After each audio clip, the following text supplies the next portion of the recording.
তো রান্না হয়ে যাওয়ার পর আমি এক্সট্রা কাজগুলো করে থাকি। তো আজকে ভাবলাম যে এই বইয়ের শেলফটা ক্লিনিং করব।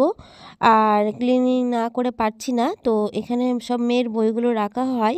আর ও হচ্ছে এখানে ঠিকমতো হাতই পায় না এখানে রাখলে। আর এলোমেলো হয়ে আছে, দেখতে ভালোও লাগছে না। তো ভাবলাম যে হাতের কাছে রাখবো যেন ও খুঁজে পায়। তো শেলফটা পুরো আমি ঝেড়ে এখন ক্লিনিং করে নেব। দিয়ে যে কটা বই এখানে সবসময় লাগে না সেগুলো এখানে রাখবো, আর বাকিগুলো হাতের কাছে রাখবো। একটা র্যাক আছে আর কি, সেই র্যাকটার মধ্যে ঘরের মধ্যে সব রেখে দেব। এই শেলফটার মধ্যে অনেক কিছু দরকারি জিনিসও রাখা আছে, আবার অনেক কিছু অপ্রয়োজনীয় আছে, সেগুলো খুঁজে খুঁজে বের করছি।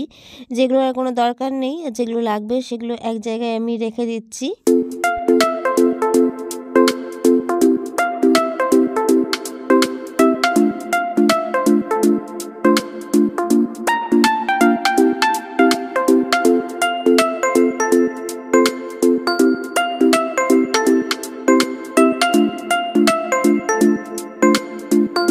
এই র্যাকটা মানে খুবই ছোট সাইজ। এটা আমি একটা মল থেকে কিনেছিলাম। আর এই মানে খাতা বইগুলো খালি এখানে গুছিয়ে রাখবো, যেগুলো সবসময় দরকার হয়। আর মেয়ে আর কি হাতের কাছে খুঁজে পাবে। সবসময় মানে আমাকে খুঁজে দিতে হয়, বা কোনো সময় আমারও খুব বিরক্ত লাগে। তো এখানে রাখলে আমিও বুঝতে পারবো আর সুবিধা হবে, সেজন্য এখানটায় সব কিছু গুছিয়ে রাখছি। খাতা থেকে, রং থেকে, পেন্সিল বক্স থেকে সমস্ত কিছুই আমি এখানটায় গুছিয়ে রাখবো।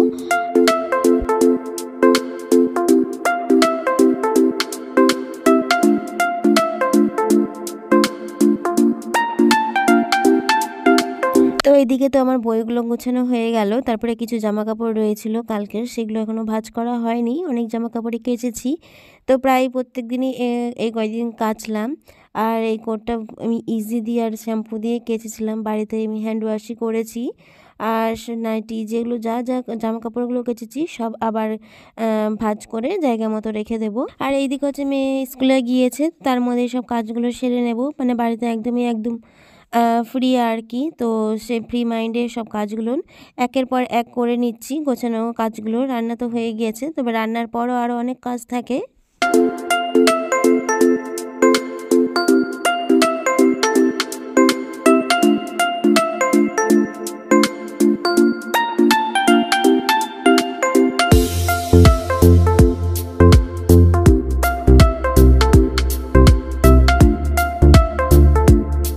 জামাকাপড়গুলো গুছিয়ে রাখলাম। জামাকাপড় ভাঁজ করাটা আমার একটা ভীষণ পছন্দের কাজ। আর বিছানাটাও এখন ঝেড়ে পরিষ্কার করে নেব। আর সঙ্গে এখন জানালাটাও লাগিয়ে দেবো। সকালবেলায় জানালাগুলো খুলি। আর এখন প্রায় দুপুর হয়ে গিয়েছে, তো এখন হাওয়া বাতাসের সময়। আর ধুলোবালু এখন বেশি ঢোকবে, সেই জন্য জানলাগুলো আটকে রাখলেই বেশি ভালো হবে আর কি।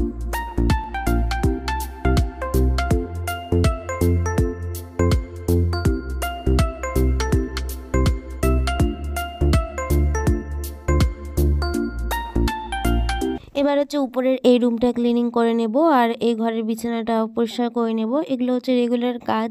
অনেক সময় রান্নার আগেও করে থাকি, অনেক সময় আবার রান্নার পরেও করে থাকি। তো এইগুলোই প্রত্যেকদিন গোছগাছ করে রাখতে হয়, আর সেই একই কাজকর্ম। এইদিকে তো রান্নাবান্না হয়ে গিয়েছে, রান্নাবান্না সারার পরেই তো আজকে ঘরগুলো গুছিয়ে নিচ্ছি।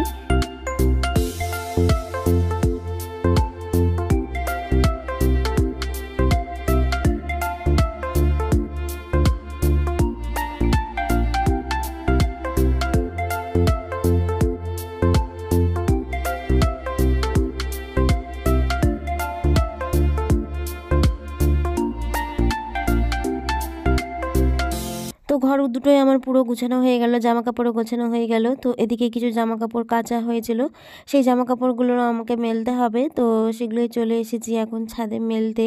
দিনটা কীরকম মেঘলা করছে, তো প্রত্যেক দিনই একটা দুটো করে জামাকাপড় কেচে এখন উঠিয়ে দেবো। শীত তো প্রায় শেষের দিকে টাটা করছে এখন।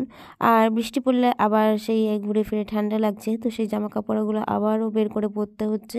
তো এখনও সব উঠাইনি, ধীরে ধীরে কাছাকাছি চলছে। তো রোদ নাই সেই রকম, তাও আমি রোদ নাই তো কি হয়েছে, জামাকাপড়গুলো কাচতেই হবে, আর নাহলে জড়ো হয়ে থাকে তখন আর ভালো লাগে না। আর এই তো এদিকে সবগুলো মেলে দিলাম এক সাইড করে, সাইডে সাইডে মেলছি, কারণ নিচটা ঝুলে যায়। কালকে যেগুলো জামাকাপড়গুলো কেচেছিলাম সেগুলো এখনও ভাঁজ করতে হবে।